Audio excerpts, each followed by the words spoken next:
Oh, God. Brad Pitt. I'm not going to... Fight Club, Brad Pitt. Absolute gentleman. Really? Yeah, gentleman and... Spell it. He's...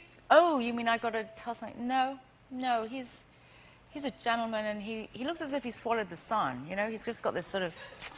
He's just such a good thing on the exterior and the interior. Good to know. Absolutely. Good to know. There's no two to spell. And then Brad, okay, so you can read a lot of stuff, I was going to say the S word, about him on whatever.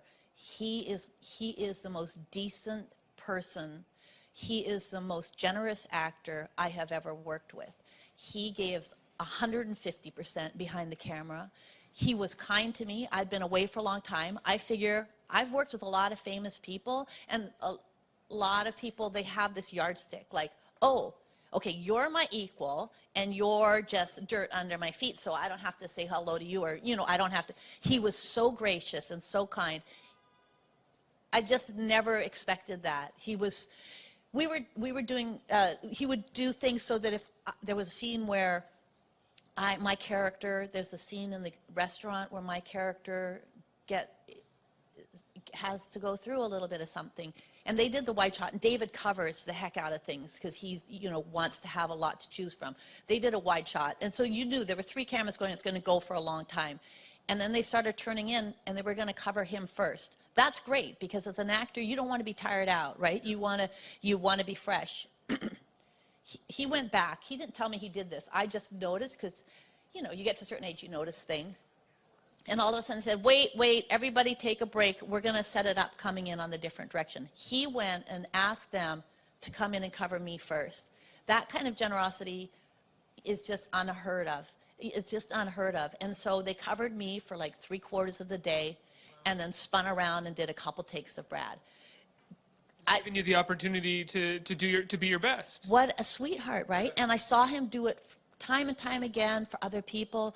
Totally, like sometimes with some actors, you wouldn't know this, but some actors, they just get so big for their britches, they're like, I'm not going to be there for your close-ups.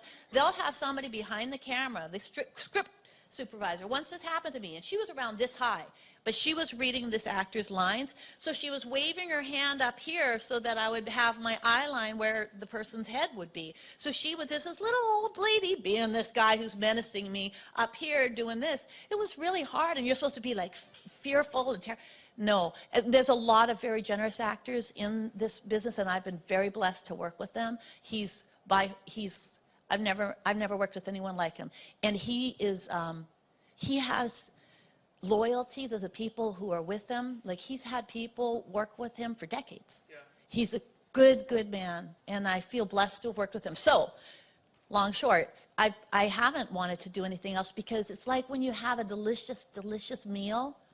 Well, no, it's not like that, because I was going to say, you have a delicious meal, you don't want to lose the taste and the memory of it in your mouth. Okay, so what it's like is if you see something and it's so amazing and beautiful that you get like shivers, and it changes something inside of you.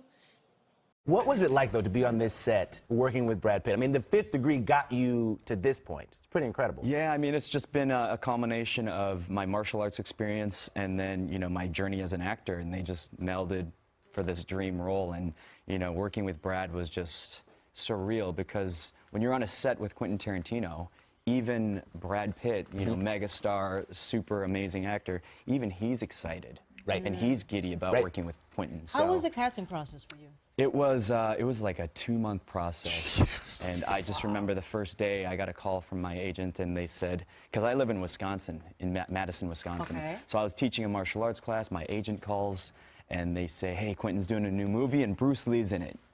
But we need you in LA. We need you in LA tomorrow. So I hopped on a flight that night, and that kind of began. And 2.5 months. That's a crazy. That's intense, process. right? It's intense. It's intense. So you spent what, 8 weeks with Brad Pitt? Yeah. I mean, through the beginning, from when I met him through the end of filming. Yeah. So you got some stories.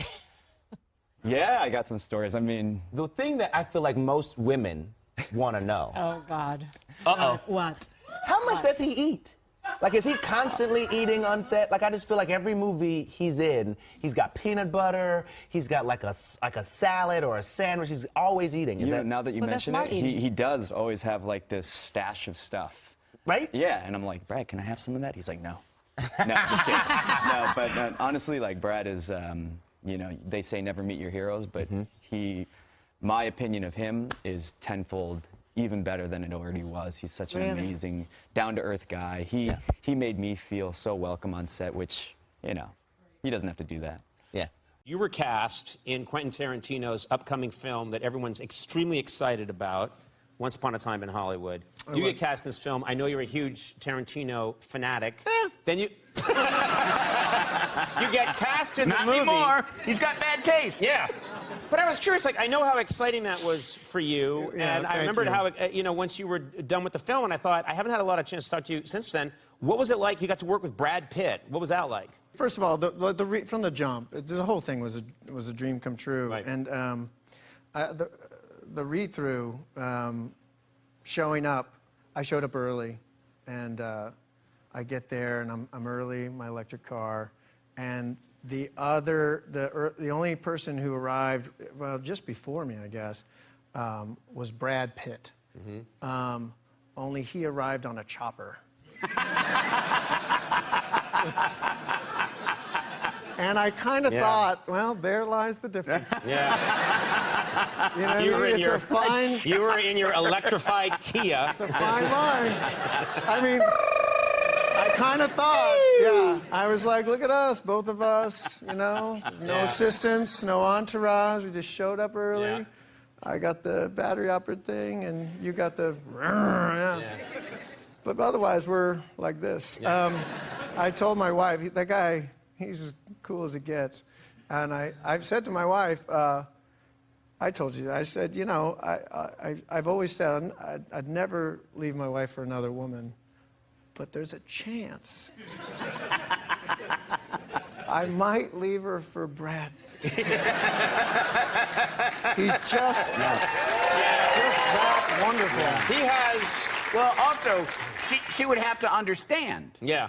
Yeah. Yeah, no, absolutely. She's like, I get it. Yeah. He she's has like, I that get it. thing where you see men all the time, and then you see Brad Pitt and you go, oh, I get it. I get why women would want to be with that man. That's an incredibly good-looking guy. Do you think this interview could get more gay? Like just the two of us? I do. You know what I mean? With the I look, do think there's talking I think about- there's 3 ways it could get more gay. There's a